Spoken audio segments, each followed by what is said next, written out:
हरी बोला देता हरी बोला घेता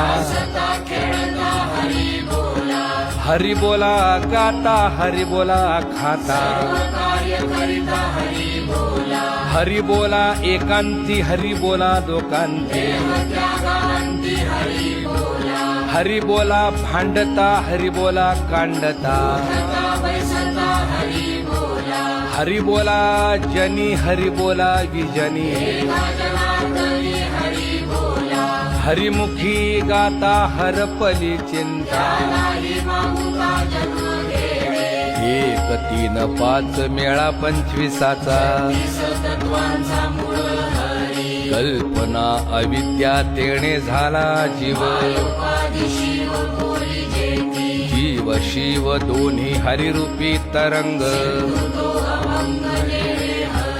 शुक्तीवरी रजत पाहता डोळा दिसे